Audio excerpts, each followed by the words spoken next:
reconciliation bill. This is a bill that will improve the lives of working class people all around this country, including myself. So personally, in addition to being on the city council, I'm learning the automotive trade. I'm learning to be a mechanic. And I'm taking classes at our local Ivy Tech. And I'm really proud that so I'm somebody who's left out by our Indiana's program. We have a program that does give some people a full ride to community college, but because I already went to college, I've been shut out of it. This bill will provide for me and for so many like me.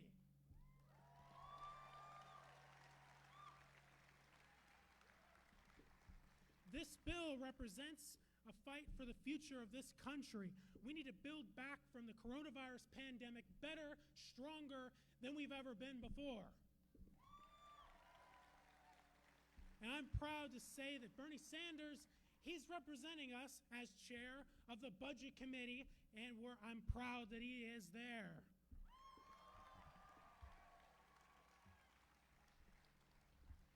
And so, I just wanted to remind everyone, this event is about a dialogue. It's not merely Bernie speaking at us, but he wanted to make sure that while you guys have your voices heard, once you've made your remarks, to respect everyone else and don't disrupt the event. Now, without further ado, U.S. Senator Bernie Sanders.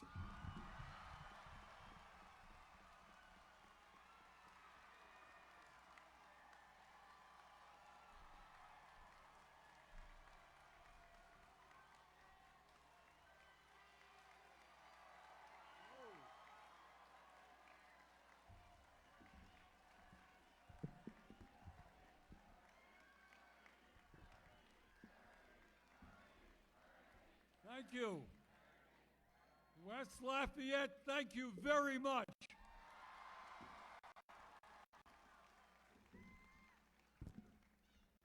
This is an extraordinary turnout.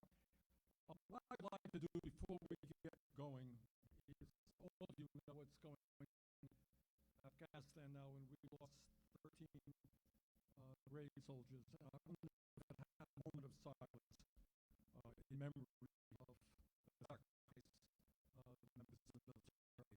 Thank you very much.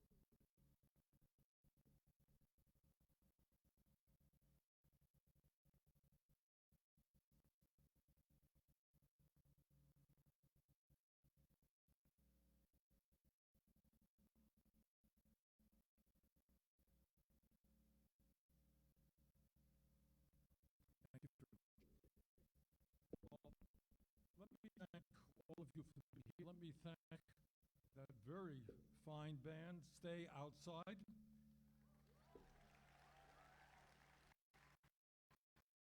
And let me thank City Councilor James Blanco for his introduction. James, thank you very much. As some of you know, I have been all over this country as a candidate for president. We've had rallies, but tonight really is not a rally, it's something different. I'm here tonight as the chairman of the U.S. Senate Budget Committee, and what I want to do is something unusual, not done enough in the country, and basically to talk to people about what we're trying to do in Washington right now, and the kind of work we're doing on what I believe is the most consequential piece of legislation for working class people in the modern history of the country. So, you know, it's going to be a town meeting, and when I do town meetings in Vermont, I've probably done more than anybody in the history of Vermont, what we like to do is to bring people up, kind of ordinary people from the community who will talk about what's going on in their lives, their problems, and their hopes for the future. We're delighted that after I speak, we're going to hear from 5 local folks. Neil Mylett, who is a local farmer. We're going to hear from Shannon King, who is the youngest person ever elected to city council here in West Lafayette.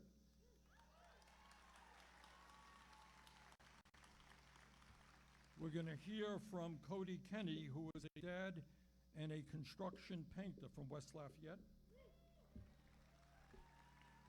We're going to hear from Adrian Singleton, he has his own fan club. He's a student studying here at Purdue, and we're going to hear from a mom who benefited from the unemployment program that we developed in the rescue plan. So we thank all of them. And what we'll do is, after they speak, I'll ask them a few questions, and then we'll open it up to all of you. And let me begin by saying, I think, what you all know. And that is that we are living in very difficult times. It's no secret. The COVID pandemic has claimed over 600,000 American lives.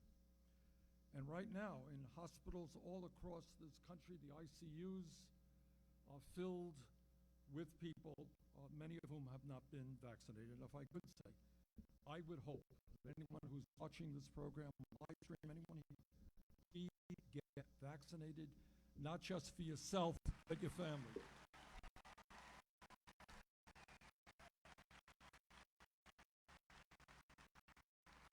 And last night I did a virtual meeting with nurses all across the country, and I just want to thank all of the nurses, all of the doctors, all of the medical personnel all over this country who have done such a great job saving our lives.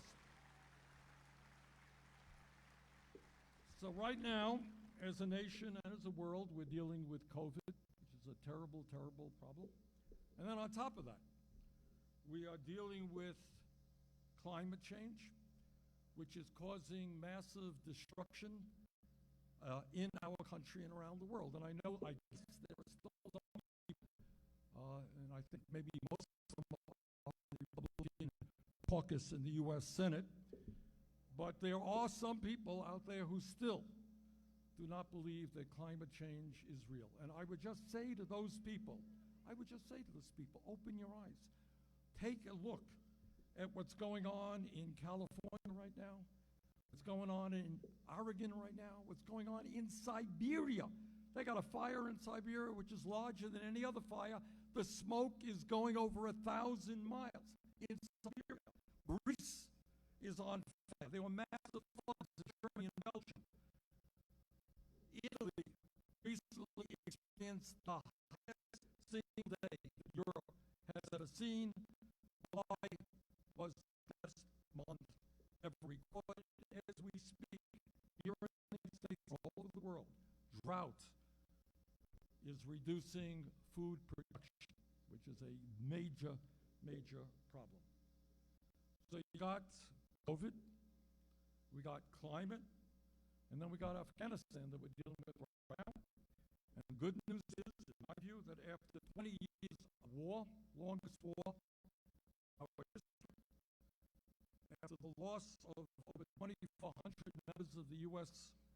military, and after $1 trillion of spending, that war is finally going to come to an end.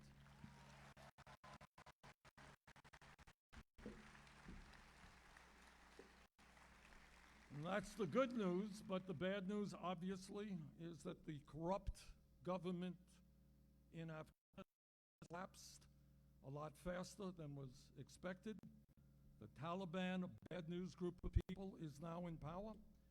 And obviously, we are seeing death and chaos at the airport in Kabul as desperate people try to leave. So you got COVID, we got climate, we've got Afghanistan, and we've got a whole lot of other stuff out there. So we have real problems. And what we try to do in this town meeting, in meetings like this, is to not run away from those issues, put them out there on the table, and see how we go forward.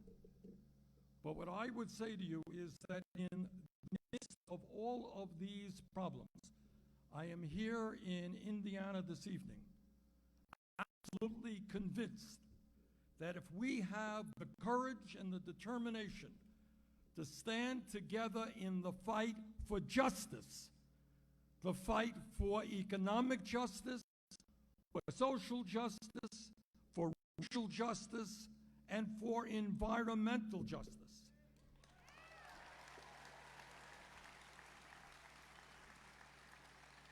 And if we do not allow politicians to divide us up based on the color of our skin, or where we were born, or our religion, or our sexual orientation, if we can stand together, I am absolutely convinced that not only can we successfully address the crises that we face, but we can move this country forward in a very different and positive direction. Yes, we can do that.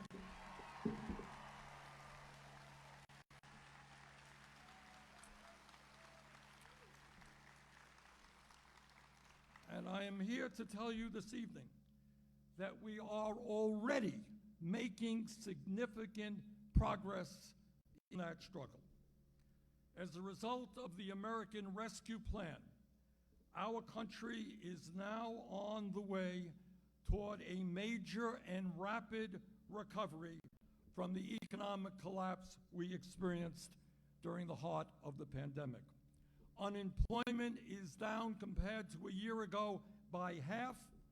Wages are going up, and we have come a long, long way in ending those long lines that existed in Vermont, I'm sure in Indiana, and all over this country of desperate people who were waiting for emergency food boxes because they had no money and no way to feed their kids. We have come a long way in addressing that issue.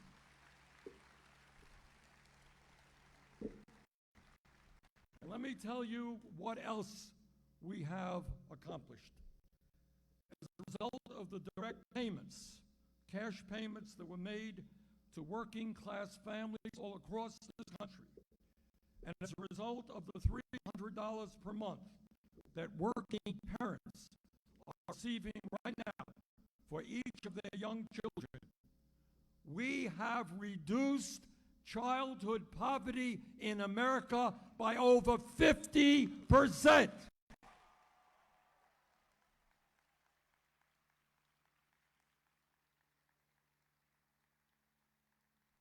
For many, many years, shamefully, our nation, the richest country in the history of the world, had the highest childhood rate of poverty of almost any major country on earth.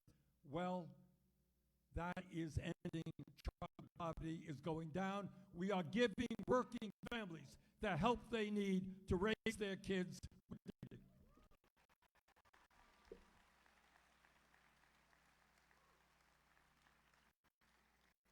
So we are making progress, but clearly we still have a long way to go to create an economy that works for all Americans and not just the 1%, not just the billionaire class, and not just wealthy campaign contributors.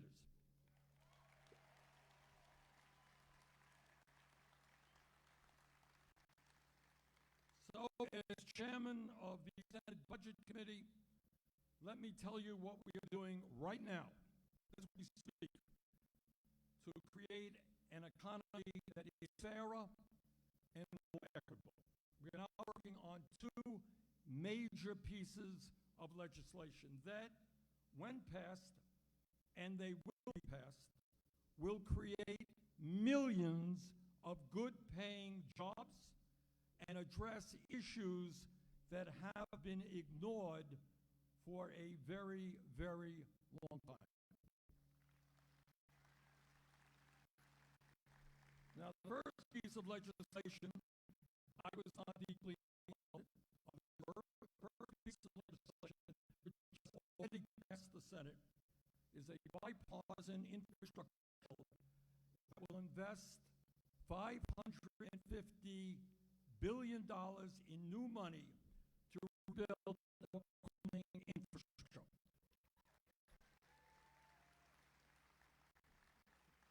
Now, I don't know what's going on in Indiana, but I have no reason to believe that it's any different than Vermont and other states where our roads, You're laughing. I guess it is as bad here as elsewhere, huh?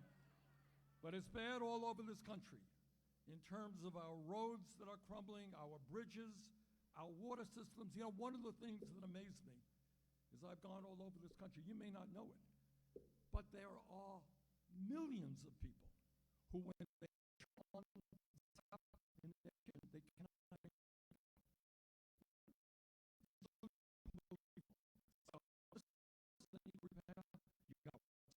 Plants that need repair. We want to expand broadband.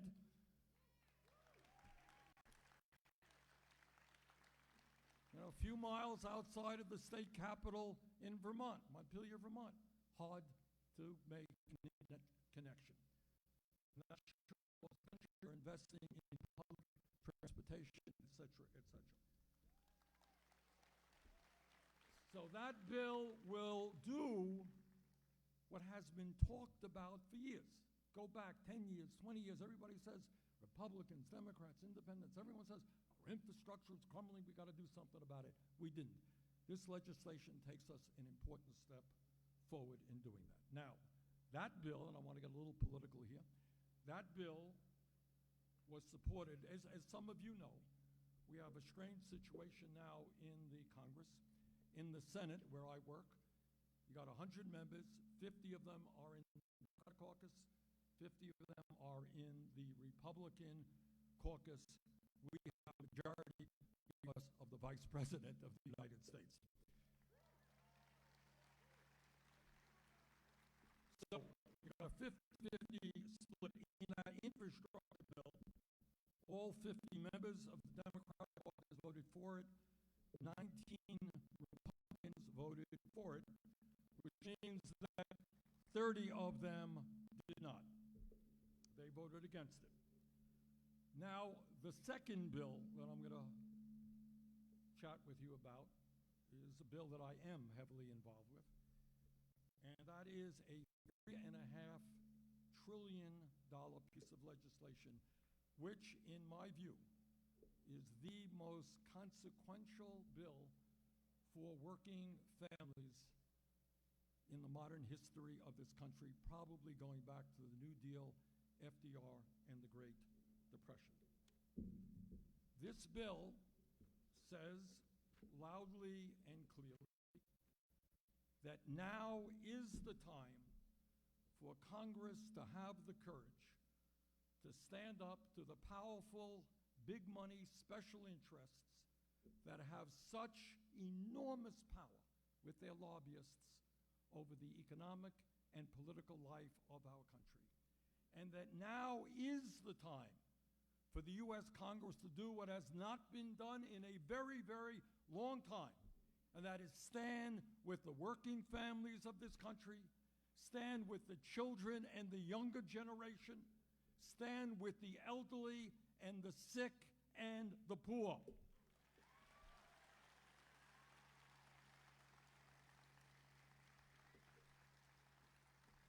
And addition to all of that, now is the time for the United States to lead the world against the existential threat of climate change.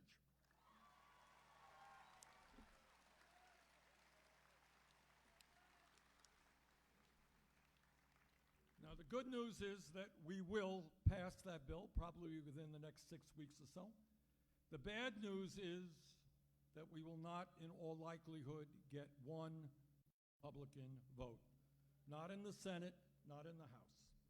And I want you all to remember, just a few years ago, all of these Republicans who today are not prepared to stand for the working families of this country, just a few years ago, voted unanimously, or virtually unanimously, for massive tax breaks for billionaires and the wealthiest families in America. And now when we're trying to expand health care, they voted and almost succeeded. They lost by one vote, late John McCain, to repeal the Affordable Care Act and throw over 30 million Americans off the health care that they had.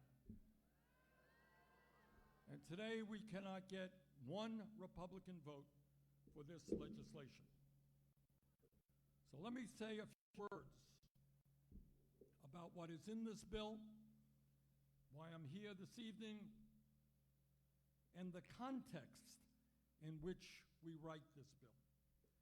I don't have to tell any of you that in the United States today, the gap between the very, very rich and everyone else is wider than it has been in the last 100 years. We're going back to the Gilded Age, where so few people had so much, and so many working people, lower income people, had nothing. And in the midst of the trend of the rich becoming richer, while the middle class struggles, we are moving toward an oligarchic form of society. Today, the two richest people in America own more wealth than the bottom 40% of our society. You got that? Two people. These people have so much money, they really don't know what to do with it, and they're spending it on space trips. That's what they're doing with their money. Today, the top 1% owns more wealth than 92%. And since 2009 and the Wall Street crash of that period, 45% of all net income goes to the top 1%. Unbelievably, so we're looking at massive income and wealth inequality. And incredibly, just during this pandemic that we're still in, 700 billionaires in our country have become $1.8 trillion wealthier, while at the same time, thousands of essential workers, the people who work in grocery stores, people who work in hospitals, the people who work as bus drivers, as firemen, as cops, whatever, thousands of them have died, while the people on top have done phenomenally well. And meanwhile, while the very rich become much richer, working families coast to coast are struggling to put food on the table and to take care of their families. Today in America, over 90 million Americans are uninsured or underinsured. We lose some 60,000 people a year who don't get to the doctor when they should because they can't afford health care and because we pay the highest prices in the world for prescription drugs. Today in America, the wealthiest country on earth, some 600,000 Americans are sleeping out on the street and do not have a place they can call home. And I got to tell you that in Washington, D.C., literally 2 blocks from the Capitol, there is a tent encampment of homeless people. And throughout this country, there are millions and millions of young people who are struggling with outrageous levels of student debt, and there are other young people who would love to get a higher education, but simply cannot afford the cost of tuition. Incredibly, since 1971, we have had, as all of you know, an explosion in technology and an explosion in worker productivity. The average worker today is producing far more than the workers did 50 years ago because of that technology. And yet, in real inflation accounted for dollars, there are many workers in this country today who are not making a nickel more than they did 50 years ago.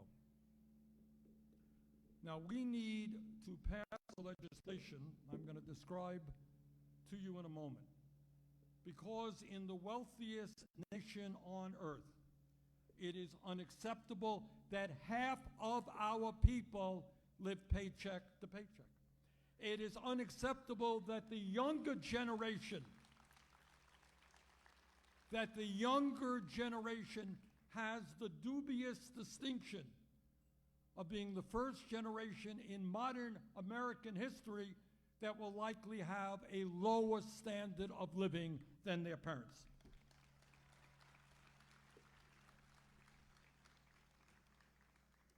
So let me tell you briefly what this legislation will accomplish. For a start, we understand that it is absolutely imperative that we end the obscenity of some of the wealthiest people in this country. I'm talking about multi-billionaires who in a given year pay nothing in federal income tax, not a nickel. Can you imagine being one of the wealthiest people in the world, and while working people are paying their taxes, if you are rich and you got a whole lot of accountants and lawyers and you know how to manipulate the system, in some years you pay nothing in federal taxes. We are going to end that obscenity.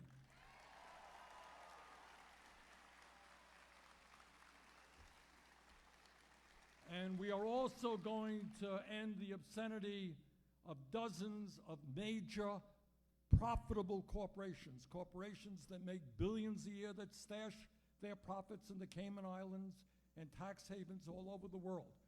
We're going to end the obscenity of some of these corporations not paying a nickel in federal income taxes.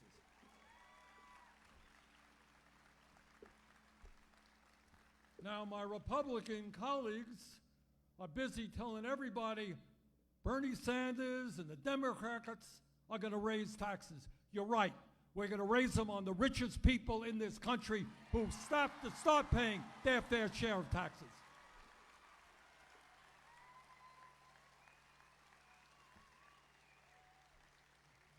But as President Biden made absolutely clear, under this legislation, no family in America making less than $400,000 a year will pay a nickel more in federal taxes.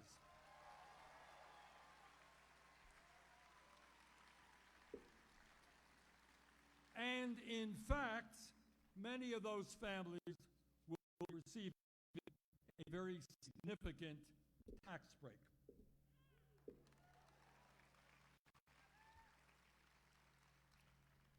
Now, as I mentioned a moment ago, under the American Rescue Plan that Congress passed earlier this year without any Republican support, working parents throughout the country are receiving a monthly check of $300. If we do not pass this legislation, those checks will end at the end of this year. That was an emergency bill that we passed, the American Rescue Plan. What we are trying to do and will do in this bill is extend those payments for working parents so they can continue to raise their kids with dignity.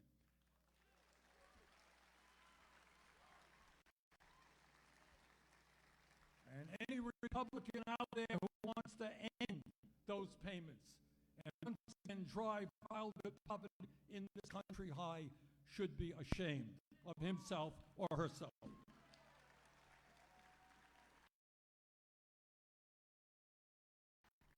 Furthermore, this legislation that we're working on will address the dysfunctionality of our child care system. Do we have any parents out there? All right, good. Well, I can tell you again, I apologize for not knowing the story here in Indiana, but I can tell you in Vermont, the average cost of child care, which is about the national average, is $15,000 a year. In some places, it is higher, in some places, it's low. But about $15,000 a year for one child. If you have two, multiply that by two. Now, you tell me, if you are a working family making $40,000, $50,000, $60,000 a year, how can you afford $15,000 a year in child care? And the answer is you can't. And then on top of that, when all of us know that the earliest years of a child's life, 0 to 4, are the most significant intellectually and emotionally in terms of that child's development, we pay child care workers disgracefully low wages.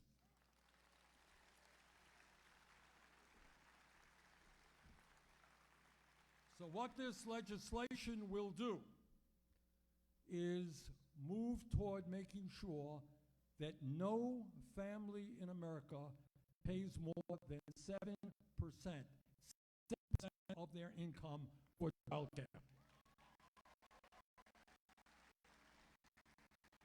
And lower income families, child care will be free.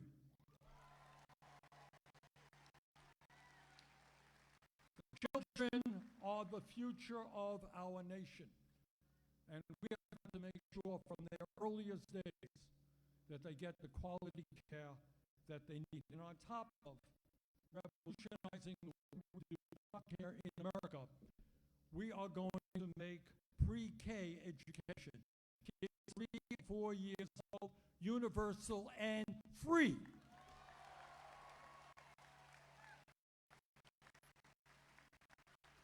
In other words, what we're doing, God didn't create education, public education, starting at age 5 in kindergarten. The world has changed. Mom is working, Dad is working, and it is imperative that we make sure that our young people get the best care they can, pre-K free for all 3 and 4-year-olds in America. And by the way, when we make these changes in child care and pre-K, more than 1 million workers, mostly women, will be able to get back into the workforce, which is what they would like to do.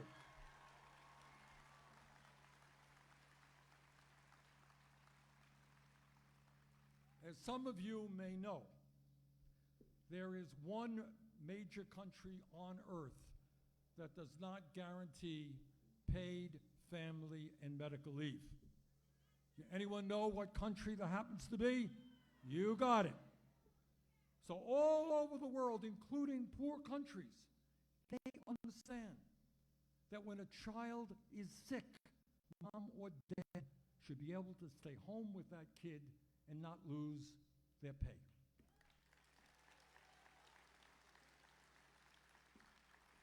Unbelievably, in America, we have situations, this is not an exaggeration, where lower income women give birth and a week later they are forced to go back to work because they need that income to take care of their family. How many of you know what kind of paid family and medical leaves exist in countries throughout Scandinavia and Europe? Anybody know? What do you get when you have a baby, say in Denmark? You get, it varies country by country, but in many of these countries, you get 9 months, 10 months, a year off for mom, time off for dad, stay home and bond with their kids, either at full pay or 75 or 80% of pay. That's what a civilized society does.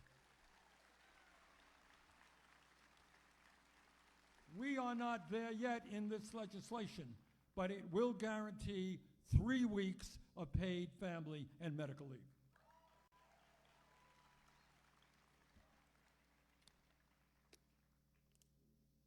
All over this country, there are young people who are dropping out of college because of the cost.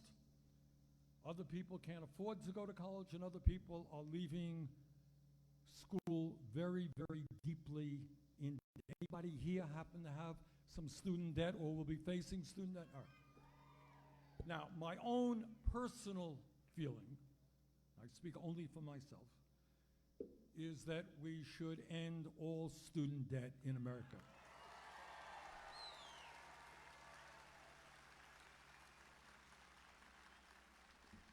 That is not in this legislation. With 49 other senators and a House of Representatives. But what is in this legislation is very, very significant. What's in this legislation is 2 years of free tuition at community colleges all across this country.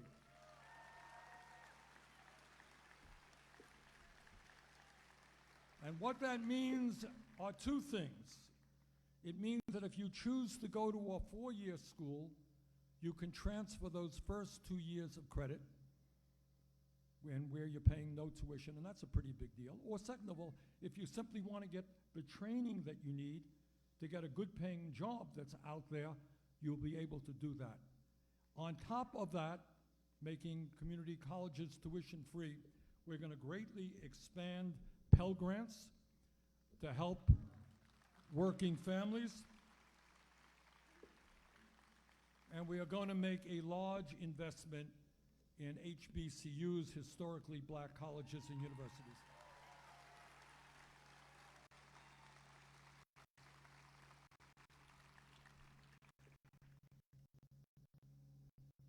Under this legislation we're talking about, we are going to make the largest investment in lower income and affordable housing in the history of the United States.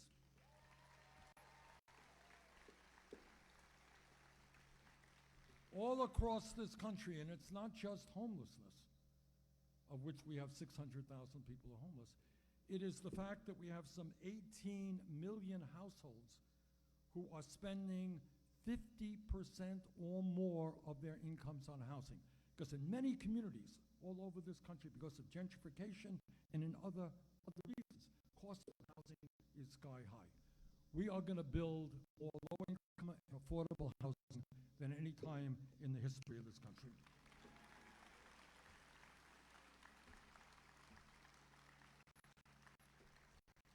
Further, as a society which is aging, but some of you are getting older, and a nation which has many, many people with severe disabilities, we are going to make a massive investment in home health care. And what that means is we're going to make it easier for older people and people with disabilities who want to stay in their own homes, get the help they need in their homes rather than force them into nursing homes.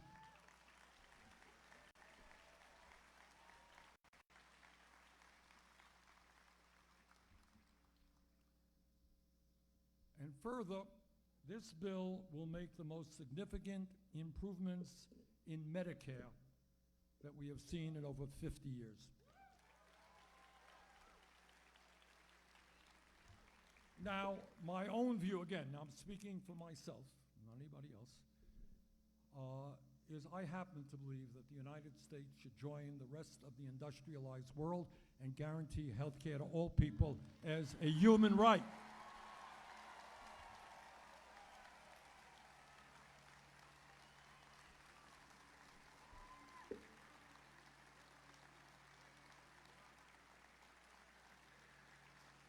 And the easiest way we do that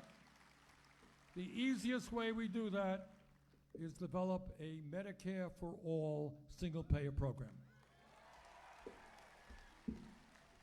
Now, many Americans don't know this, and unfortunately, you're not going to learn it when you turn on corporate TV, but here is a simple fact. In our country today, we pay far, far more per capita than do the people of any other country on earth. And yet, despite spending a fortune, I think the number is like $10,000 for every man, woman, and child, despite spending all of that money, so many of our people are uninsured or underinsured. They can't afford their co-payments. They can't afford their out-of-pocket costs. And on top of all of that, of course, we pay by far the highest prices in the world for prescription drugs. I will never forget, I was in Detroit a few years ago, and I took a group of folks from the Midwest into Windsor, Ontario, to purchase insulin. And you know what the cost of the same exact insulin product in Canada was compared to the United States? 1/10 the price. 1/10 the price for the same damn product. What this bill does, among many other things, is tell the pharmaceutical industry we're going to end their greed.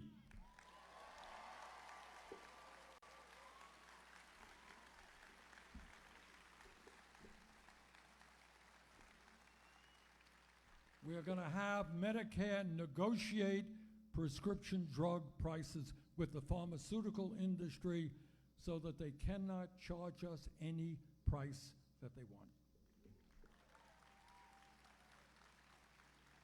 And furthermore, what we are going to do is expand Medicare to cover dental care, hearing aids, and eyeglasses.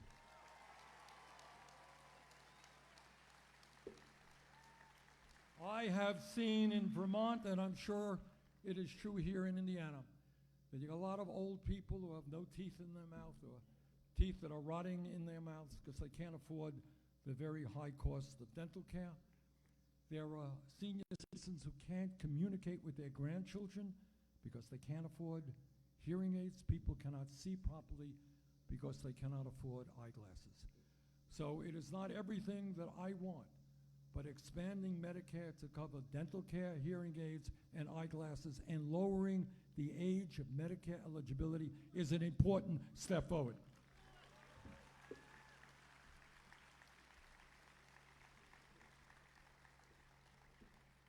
But this bill does not only deal with the human needs of working families in our country in a way that is very long overdue. What it does, in the most significant way in American history, is understand that the United States of America must lead the world in transforming our energy system away from fossil fuel to energy efficiency and sustainable energy.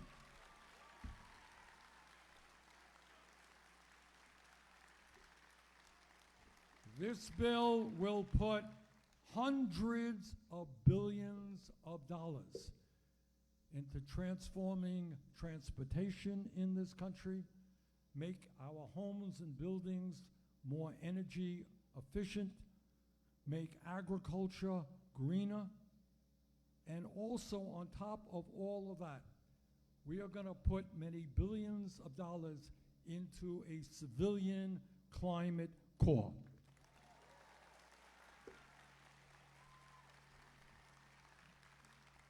And what this civilian climate corps will do is provide good wages, strong wages, and educational benefits.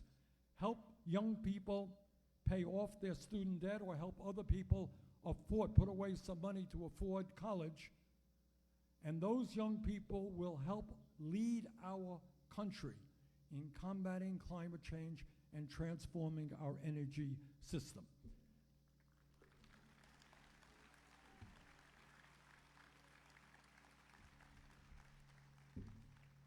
So I'm not here to tell you this afternoon that this bill does everything. It does not. There are so many things that yet remain to be done that is not in this bill. And I should also tell you that this bill is a work in progress. It is being worked on right now. I gave you the outline of where we're going, but all of the details are being worked on by numerous committees in the House and the Senate. But I think what is fair to say about this legislation, which again is going to be funded by demanding that the wealthy and large corporations start paying their fair share of taxes.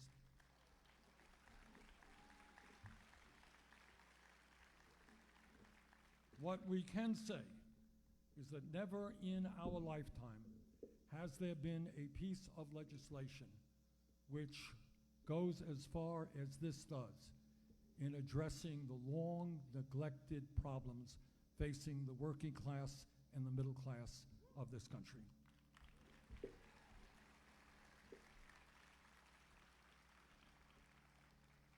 What I would like to do now is bring up some of your neighbors to talk a little bit about what's going on in their lives and what they would like to see in a budget and where they would like to see America go. And let's begin with Neil Mylett, who is a local farmer who is growing soy and corn and recently patented a combine that sequesters carbon and other technology that minimizes the carbon footprint for farming. Neil, come on up.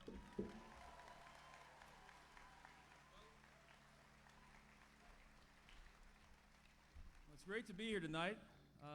My guess is you probably didn't expect to hear a farmer talk, but it's great to see everyone. Good energy. Let's hear it one more time for Bernie.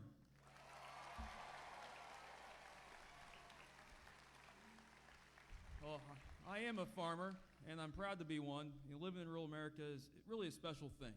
It's more than just, yeah, there we go. It's a special place, right? But more than anything, I think it's what makes it special, the people. You can go to California or Chicago or London, wherever you want to go and do great things. But staying at home with your parents, your family, taking your grandma out for ice cream, it's hard to beat that, especially at this point for me in life. Our farm's a little bit unique. Yeah, we grow corn and soybeans, but we like to invent stuff too. My friend Ben and I, we farm together, and we help each other invent stuff. So together, over the last 10 or 15 years, we've collectively amassed about 30 global patents.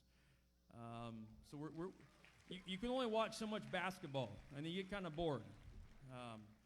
So long story short, over the last few years, we've been really working hard to say, hey, how can we be leaders in the innovation space for farming? And does anybody here know what a combine is? You see those things out in the field? All right, they're usually red and green, but we developed one that's orange. It's called the Tribine. And the goal for the Tribine is to reinvent 70 years of stagnant innovation when it comes to the harvesting space. And essentially what this does is it helps use less fuel because you can cover the ground and harvest the crop without a grain cart. And we've also started doing stuff so we can actually plant a cover crop as we're harvesting in corn, soybeans, wheat, whatever. And there's a whole lot more coming, a whole lot I can't talk about yet. It's going to be real exciting. Now, I've been really fortunate. I want to acknowledge that. I got to go to Purdue. I met tons of wonderful friends. There we go, boiler up. All right, here we go. I see some IU shirts out there too. We'll give you a free pass today. There's no game going on. But there we go. But I've been really lucky, and I want to acknowledge that many of the people from my community don't have those same opportunities.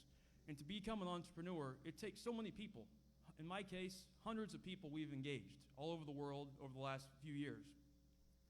So I have a degree of empathy in a major way on ways that this legislation can help build infrastructure to give kids internet access and help develop programs so we can bring people and mentor them and give them opportunity. It goes so deep. I think it goes deeper than that. One of the things I think about a lot when I'm in the tractor, which is a lot, listening to the radio, is why can't people get along? And I don't seem to have a problem with that. I've got friends from all over the world, different walks of life, and I realize the one thing that brings us together is innovation.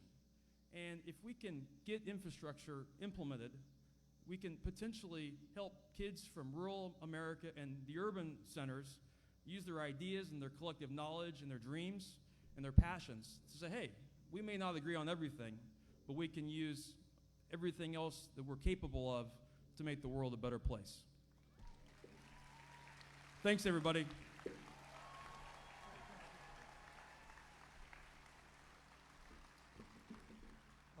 Shannon King is the youngest person ever elected to City Council here in West Lafayette, and she's going to talk about why she's involved in politics.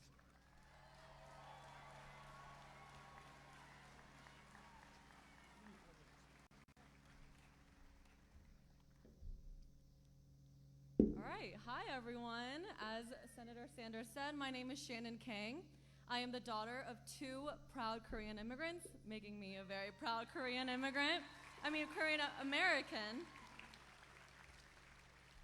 I ran for city council my freshman year of college. I really wanted to get involved, and I actually got an email from a recent a city councilor now, and he was like, "Are you interested?" And I said, "Hell yes." I started my term January of 2020, and more than that, I'm also the Purdue Student Government Student Body President. I was elected last year, and I am serving today. The district that I serve right now is District 3. District 3 makes up a majority of the student dorms, so my constituents are the Boilermakers. I'm a senior studying political science, and Senator Sanders, maybe one day I'll see you in the Senate.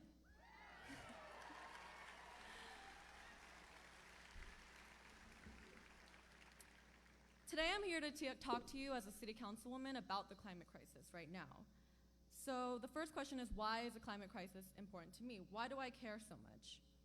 At a really young age, I realized that my personal consumption of goods, it was impacting the environment in a really harmful way. The first thing that I noticed was when I would go and put a piece of paper in the trash can, I'd be like, where does this go and what happens to this? And so I joined recycling club. I remember after school we would bring out the paper with Mrs. Watts into the dumpsters and just dump them out. That was my cause, and I was really proud of it. Now thinking about the 7 billion people in this world that aren't intentional about our consumption of human goods, it really just bothers me. And every time I use a single-use plastic, every time I go travel via plane, I wonder, multiply this times 7 billion. That's insane. So I knew that my passion as a climate activist was essential. And today we brought more attention to the impacts of our consumption of goods, but that's not enough. I think this infrastructure plan, especially the Civilian Climate Corps, will address what we need. And more importantly, it's a direct opportunity for young people to get a job, to get a livable wage, and work to do something to better our climate. And that's so crucial. And how important is a livable wage? Well, how important is food? How important are clothes? How important is it to enjoy your life? That's how important it is to get a livable wage. So, as someone who is looking for a job, as a senior in college, I am in fully support of the CCC. This is something we desperately need for our climate, for our youth, and for our economy. Thanks for listening, guys.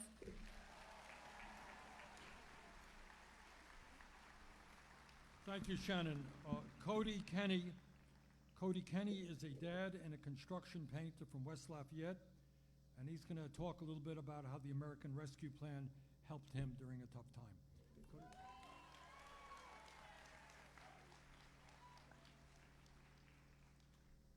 Hello, my name is Cody Kenny, and I'm proud to be here.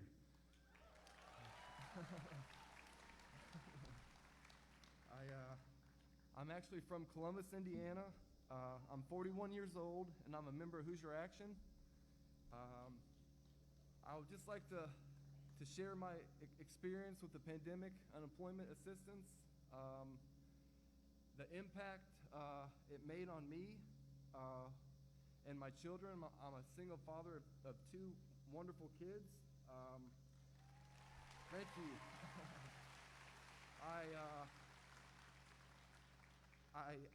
I was able to push through traumatic brain injury, so I'm a traumatic brain injury survivor, as well as post-traumatic epilepsy survivor, so thank you. I grew up in a trailer park, and I had a lot of rich kids around me, and it was kind of different because I played on a hockey team, and it's a really expensive sport. So getting the equipment from the used closet rather than going into Pirani's or some of the local hockey places that sell like brand new equipment was never an option for me growing up. So that's just a little bit of my background, but I wanted to say what happened with me in the pandemic and the assistance I was, the resource and I was given. It impacted my life I was able to buy my son the hockey equipment that I've never been able to purchase for him ever.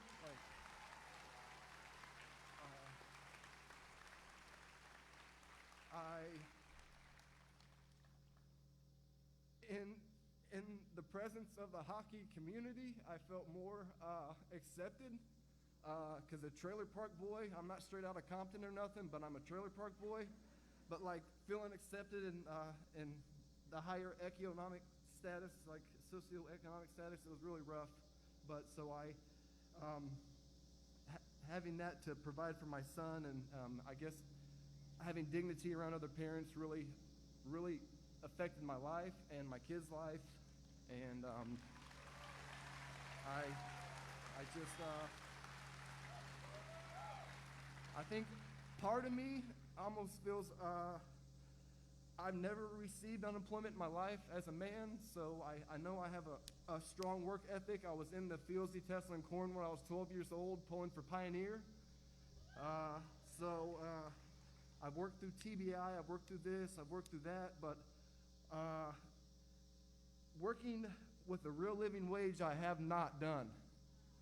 And when I received the pandemic unemployment assistance, like I said, I was able to provide. I got caught up also on my child support I was behind. Like these things were very impactful in my life. Thank you.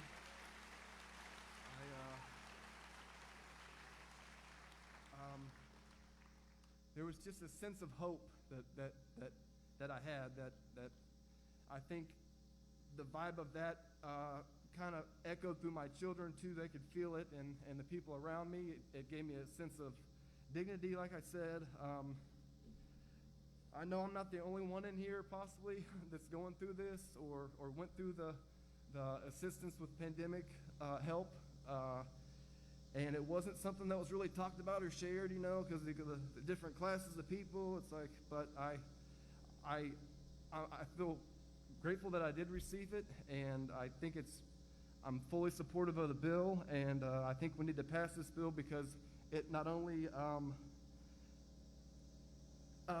provides a real living wage. This was the first time I had any type of government invest into me. Rather than, so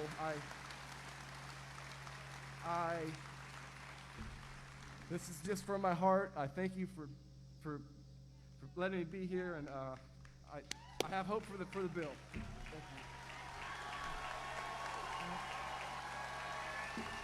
you. All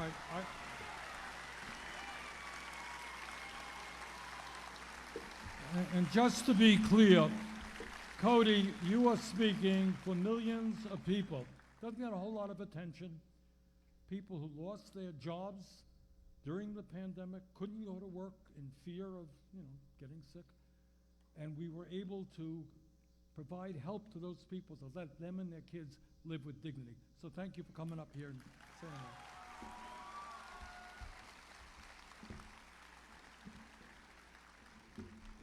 Adrian Singleton is a student studying earth sciences at Purdue University. Adrian.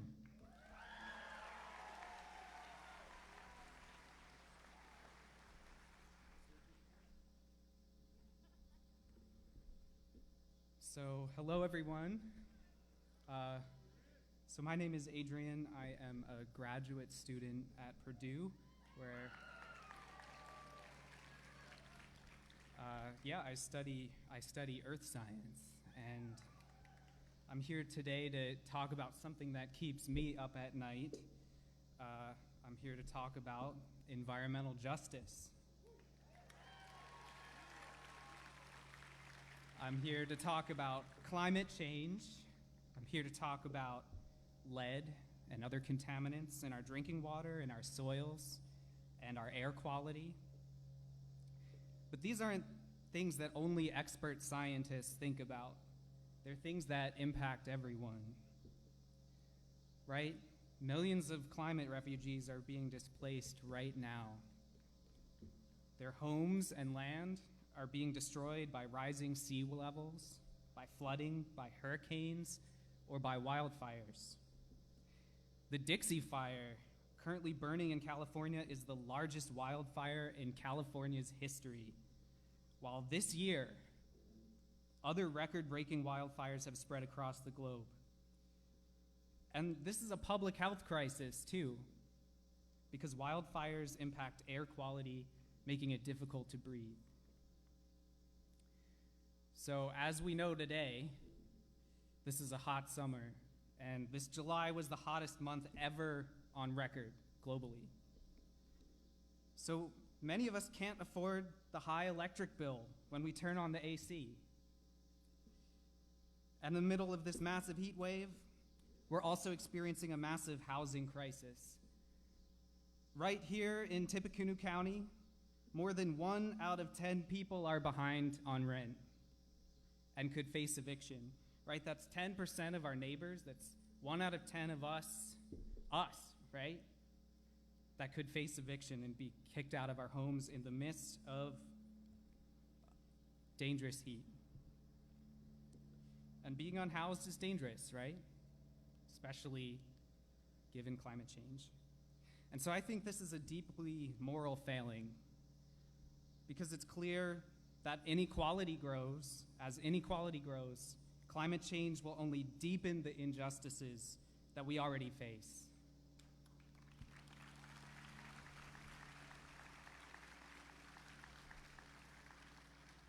Right, it will exacerbate unsafe and intolerable working conditions, especially for those who work outside, racial and gender violence, and put blame on climate refugees and immigrants. But we've known about climate change for decades, and we know who's actually responsible. The CO2 emissions of the wealthiest 1% are double the emissions of the poorest half of the global population.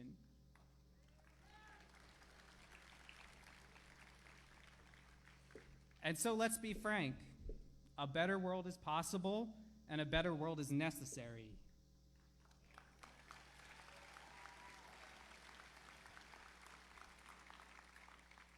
It's clear that we must solve the environmental crisis and the crisis of inequality at the same time.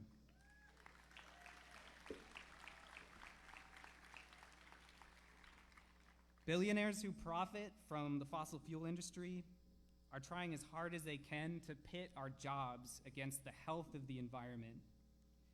But we know that we don't have to choose. We can build green infrastructure while also guaranteeing health care for all, housing for all, education for all, and jobs for all.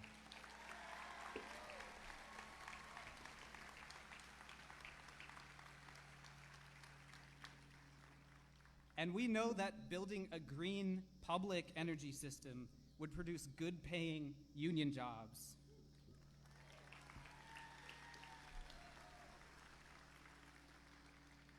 If Bernie's reconciliation bill passes, countless of us could be employed by a newly created civilian climate corps. I'm job searching right now. It's hard. But to win a Green New Deal, and we want to win a Green New Deal, right?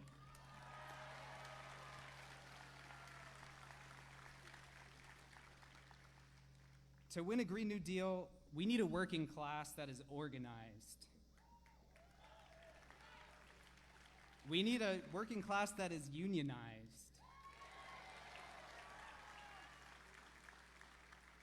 To win a Green New Deal, we need a working class that can demand change, not just ask for it.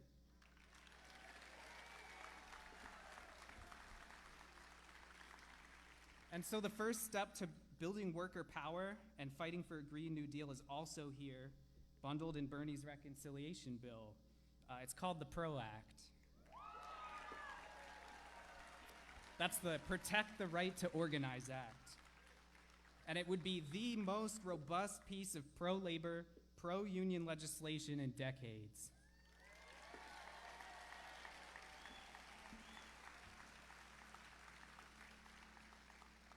And so I'm hoping that all of us here today, and this is a very, very large crowd, I hope that all of us here today will organize together for both a better planet and a better Indiana. Solidarity, everyone. Great job. Thank you.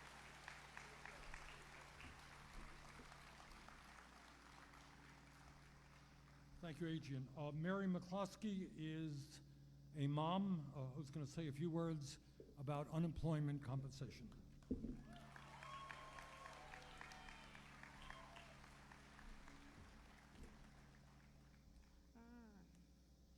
All right. Hello, everybody. My name is Mary McCloskey. I'm really excited to tell everybody my story today.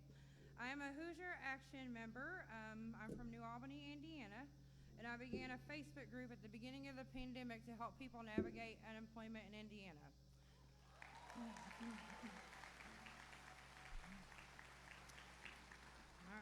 I have now helped over 9,700 Hoosiers in Indiana since the pandemic began.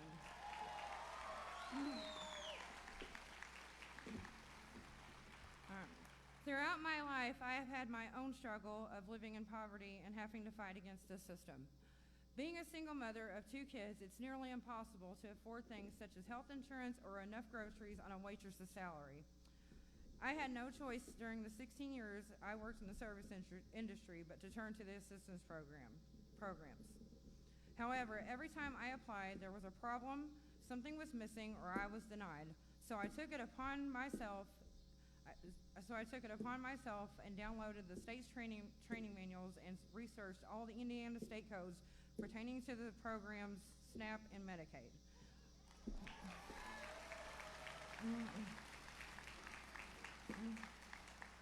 This is how I knew I could win, and I did.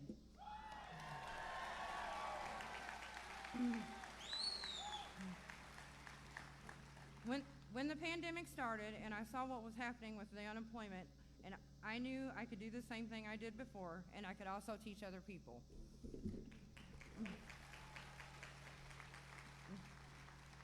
I and thousands of other Hoosiers have struggled through the pandemic, and without the federal unemployment benefits that Mr. Sanders has fought so hard for us to get, we would not have been able to make it through this situation. Okay. Now that they are ending, Hoosiers are worried because of the surge of COVID. We still have schools closing, children are being quarantined, and parents are being sent home from work. Investing in human infrastructure is one of our most valuable assets to aid Hoosiers and all Americans rebuild after the pandemic. Our biggest worries are child care and decent paying jobs. Hoosiers want to return to work, however, the world we once knew no longer exists. I would like to end with this. Before my dad passed away earlier this year, his parenting advice to me is the goal is not to be the best parent, but it is to be a better parent. So we have to stop thinking about the world that we once had and start thinking about the world we're leaving our kids. We have to build it back better for them.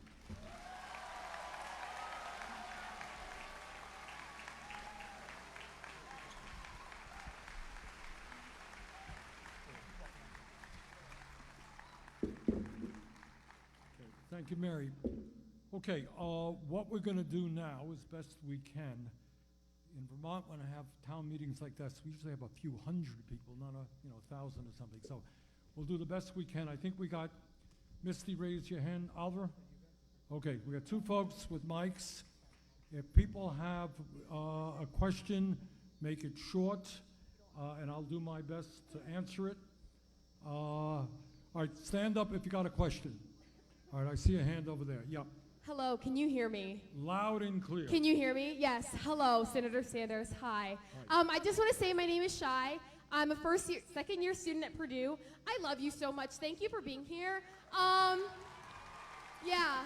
And thank you everyone else for being here. You guys are amazing. Thank you so much for your time. We share the same zodiac sign. Anyway, I want to get involved in politics. That's my career. I want that to be I'm going to school for political science. How do I get involved? Okay. I want to work for you. Good question.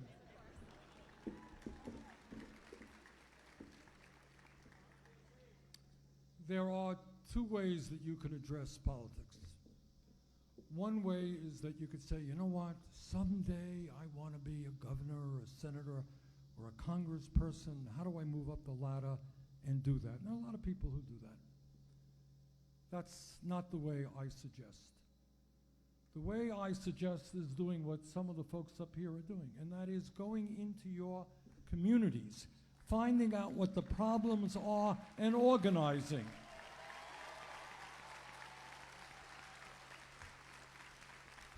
The reason that the rich get richer and so many working families are struggling and kids leave school with huge student debt and people sleep out on the street is because, as I think somebody here said, we are not organized effectively. So if you want to run for office, and I'm here to encourage all of you, I think it's great that we have young people running for office and winning seats, but it is most important that you educate and organize and get people to stand up for their rights.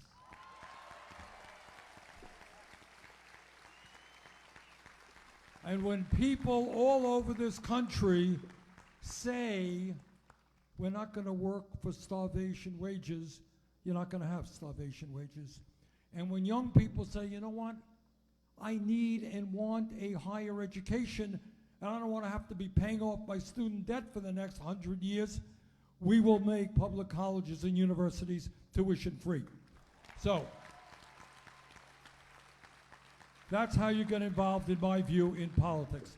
Okay, Oliver, you got a question over here? Okay, Purdue, all right, yes, gentleman right there, sir. In light of the recent IPCC, do you find that any of the legislators are less intransigent than they used to be on climate change? Yes and no.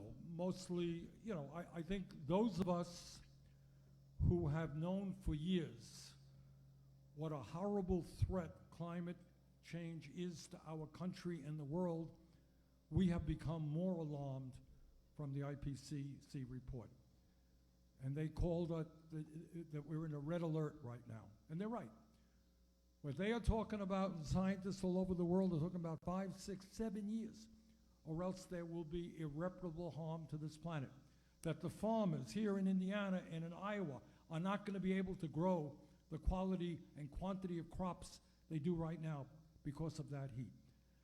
But sadly, and I really do say this sadly because I don't understand it, you know, my Republican colleagues, they are mothers and fathers, and they love their kids, and they love their grandchildren. I know that they do. I just do not understand why they are not prepared to stand up to the lies and the greed of the fossil fuel industry and help us transform our energy system to save all of our lives. It is a very weird thing that you have people today making billions of dollars destroying the planet that their own kids and grandchildren are going to have to live on. So I don't understand that. To answer your question, I think consciousness is being raised all over the country. People, no matter what your politics are, cannot help but see what climate change is doing just in the last few months.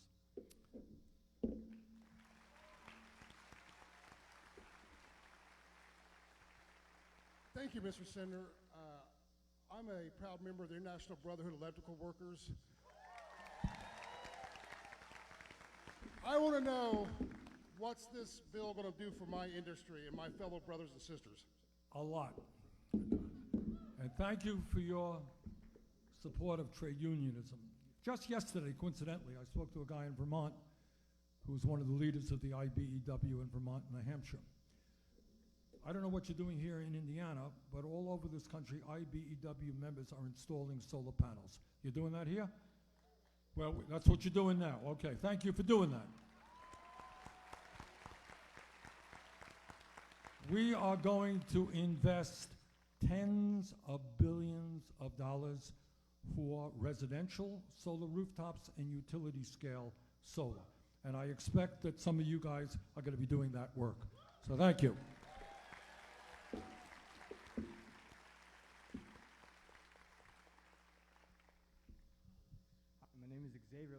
I'm a sophomore currently at Purdue University, and coming into this town hall, I didn't know much about the reconciliation bill, what it was supposed to do. But after hearing you speak, and after hearing some people, I think, what's your name, Cody? Cody, after hearing Cody speak, my main concern was what this bill was going to do for the future.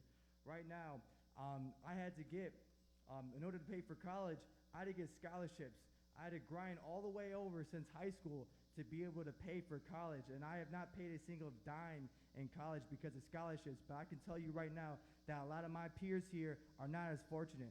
So hearing how this bill has already affected some people like Cody and affected his children is something that really like warms my heart, because I know that this is something that can last, years in the future, that this bill will be something that, my kids can benefit from. And right. I really appreciate that. Thank you. Well, look, what some of us are trying to do, thank you very much for your comments. What we're trying to do is change the social paradigm. Do you stop and you think? Anybody who has a brain in his or her head understands that in a competitive global economy, we need the best educated workforce in the world, right? No one doubts that. And people understand that literally today in Vermont and in many parts of this country, there are important, good-paying jobs. We do not have in Vermont solar installers, the number of solar installers that we need. We don't have the number of nurses that we need.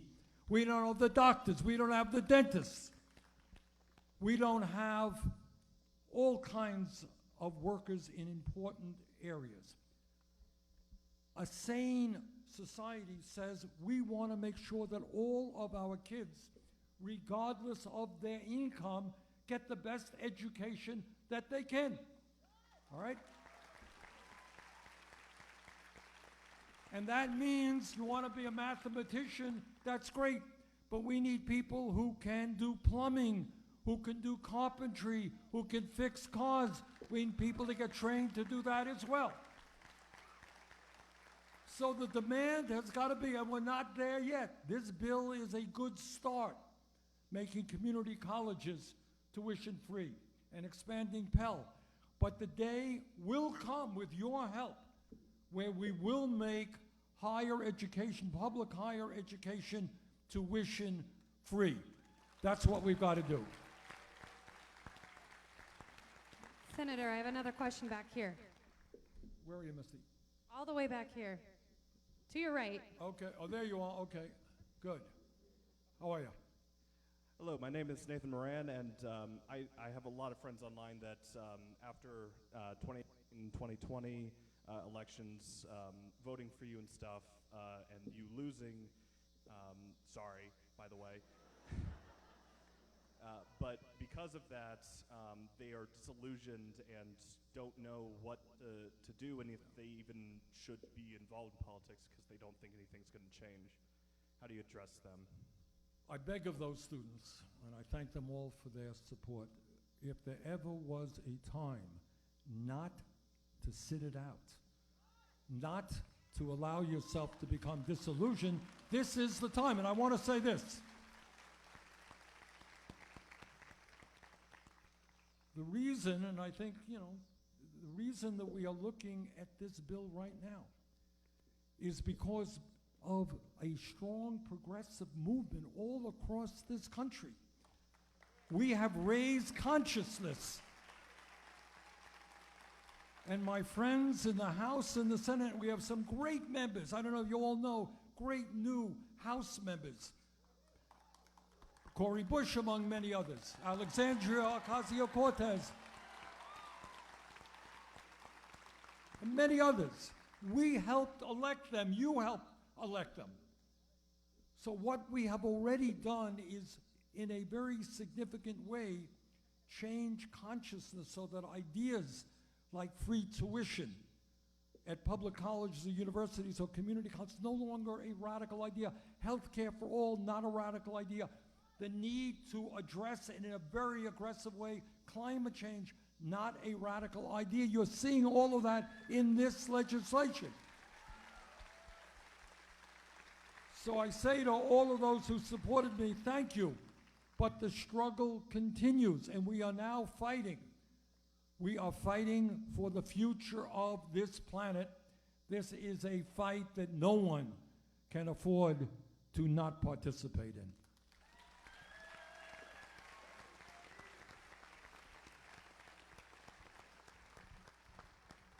Hi, my name is Brooke. I'm a student at Purdue.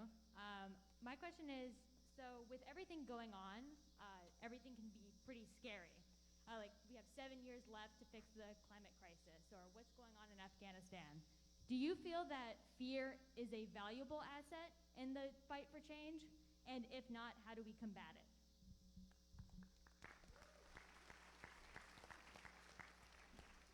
I think rational fear is a useful tool. But what I am nervous about is that some of my right-wing colleagues are using the fear factor not to bring us together to address the crises that we face, but to divide us up. You know, because of where we were born, or our sexual orientation, or the color of our skin, or our religion. We're supposed to be frightened of people who might be a little bit different than we are. And our view as progressives is exactly the opposite. Our view is to bring people together to combat our common enemies, to bring people together to fight for a just society, to deal with income and wealth inequality and climate change and health care for all. So should we be fearful about climate? Boy, absolutely we should. But the result should be is to aggressively go forward to address this crisis. That's what we should be doing. Senator, I have another question over here. Okay. Hi, thank you for coming today. I have a question about mental health. Yep. There is a huge mental health crisis in Indiana right now. My 13-year-old daughter was taken to the emergency room on Tuesday with suicidal thoughts.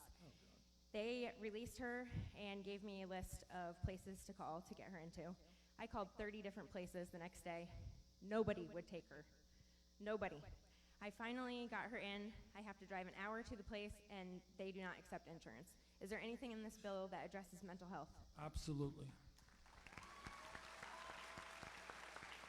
Look, and I'm sorry to hear about your daughter, but I want you to know, I mean, we had a serious mental health crisis before the pandemic. It has only been exacerbated by the pandemic. I know of a family, you know, where a young boy is frightened to death when his mom or dad leaves the house, fearful that they're going to get sick and die. What we are seeing in Vermont, same thing. And we don't have enough. We do better, I think, than most states in Vermont, but we don't have anywhere near enough counselors or psychologists or psychiatrists or those that we need to address the mental health crisis. So to answer your question, this is a crisis in every state in this country, and we are going to put, I'll give you something, an example of what we were able to do. It's not by any means a cure-all. None of these things going to solve all problems. We tripled funding in the American Rescue Plan for summer programs and after-school programs. So what we recognized is that you had kids who went through the worst year of their lives, and we gave school districts all over the country substantially more money to have recreational programs, to have academic programs in the summer, and to make their kids feel a little bit better. So there is an enormous amount of work to do. You are not alone in this, and the answer is yes. There are billions of dollars going into mental health in this bill.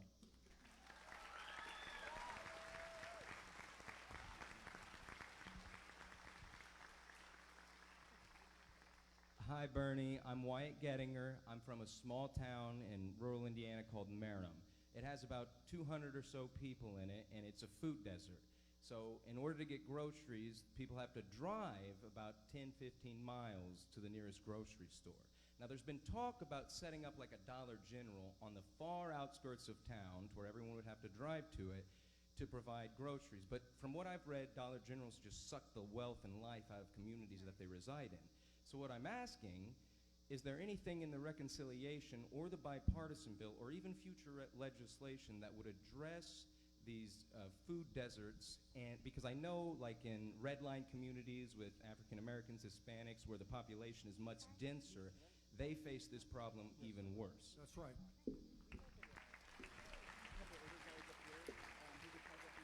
That's a great question. I can't give you a definitive answer. What I will tell you, what is in this legislation is a lot of money for agriculture and for organic agriculture, and the goal to allow people and schools to purchase good quality agricultural products locally. That there is in there. But you raise a serious question. I don't know the answer. I can't tell you if there is a provision in the bill to deal that. Ms. Lee? Okay. Senator Sanders, given that you are steamrolled into not passing the $15 minimum wage by Biden, how can we be sure that you won't allow the conservative Democrats in the Senate to take out the progressive parts of the reconciliation? Good question. But your starting assumption is not correct. We were not steamrolled by Biden. I won't bore anybody here. If you want to get bored, if you have trouble sleeping some night, read Senate rules. And that'll put you right to sleep. You know, what ended up happening is that, among other things, we had zero Republican support to raise the minimum wage to $15 an hour, and we did not have all Democrats. That's the simple truth, and you had a parliamentarian, well, that's a whole other question. You can, but look, I wish I could tell you that everybody in the caucus has my political views. They don't. We worked very hard. I talked to you about what the American Rescue Plan did. That got 50 votes. We lose one person, we don't have it. So, you know, Chuck Schumer, who's the leader, is working hard, trying to bring people together to do the best that we can. Is your point worthy of concern? Yeah. Are we going to have to fight like hell in the House and the Senate to maintain and protect the progressive provisions? We will. Okay. One up here, Senator. Okay. At the top right in the middle. Okay. Thank you for coming, Bernie. My name is Larry Alexander. I live 2 hours in South Bend, Indiana.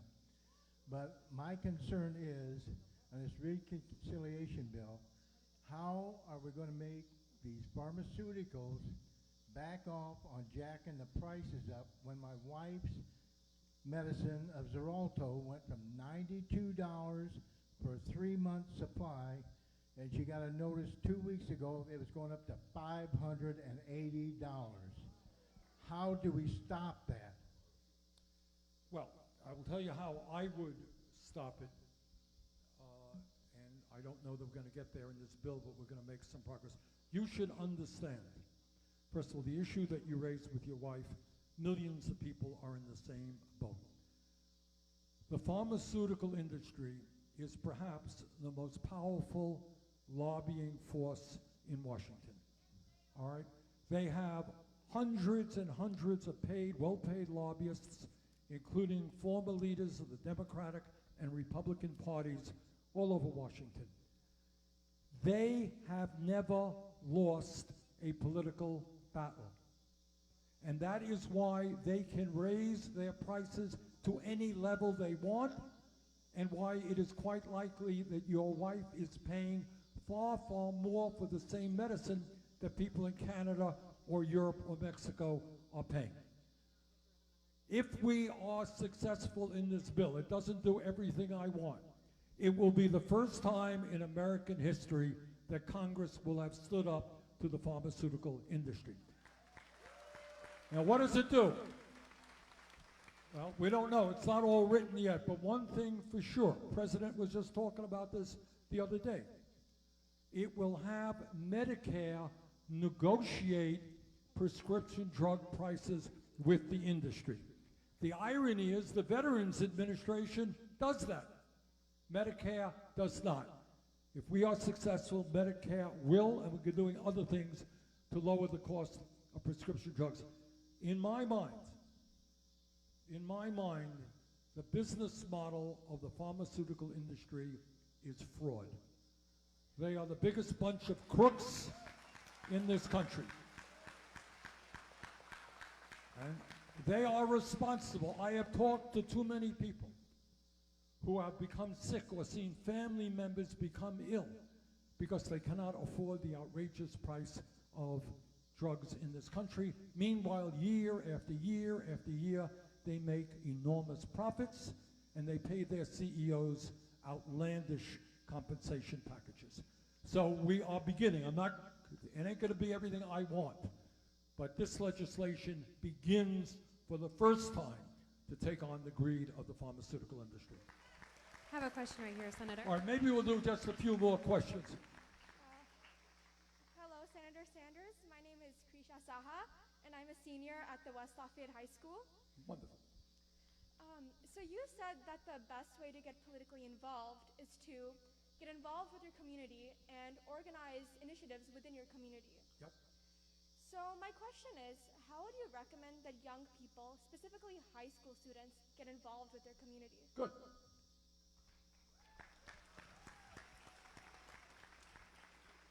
First of all, delighted to see you here, and thank you very much for coming.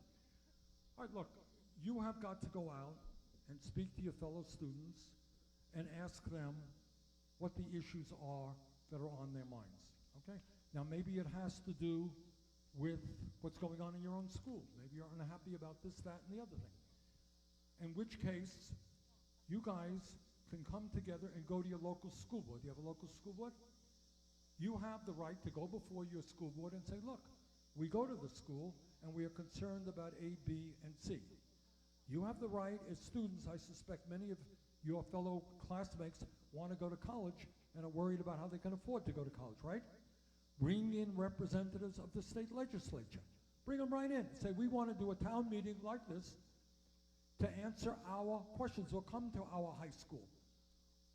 Okay? Talk to the governor of your state. Talk to your state senators and your congresspeople. You are very important.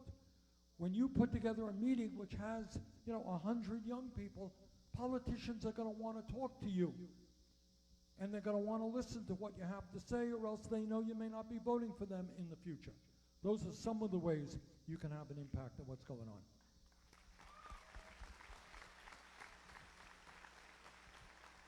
Okay, maybe one last question. Oliver, where are you? Okay, here you go. Good evening, Senator Sanders. I am a mother. I've been a Hoosier my entire life. I'm a United States Navy veteran, and I'm an electrician. Thank you. Something that is extremely important to me are my brothers and sisters in the trades. Not just unionized, because we, especially in a right-to-work state like Indiana, it's difficult to organize your workspaces. With addressing climate change, which is like first and foremost, my concern is the men and women who work in the trades that are going to be outdated by the Green New Deal, by doing the things we should do, like stopping mining for coal and oil fields. Right. And so with the bill, any of the bills that you have put forward, or even in future legislation, is it going to be possible to have transitionary programs? Absolutely. Look,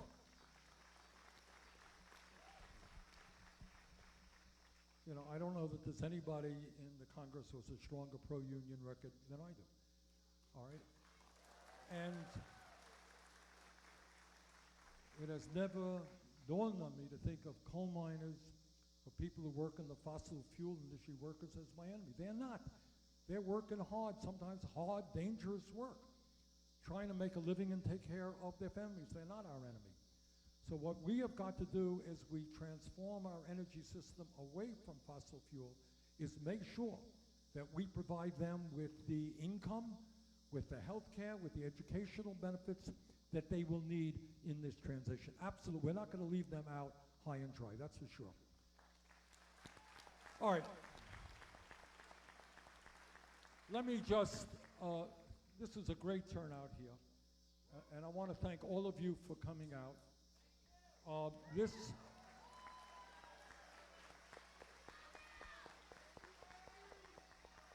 We need people all over this country, and our great panel, we thank them for all the good work they do.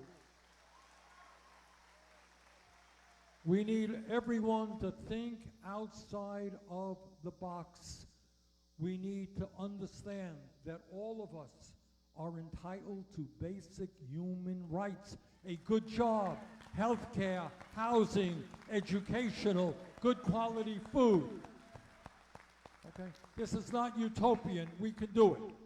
So let us not let anybody divide us up. Let us stand together and go about the business of transforming this country in the direction of justice. Thank you all very much.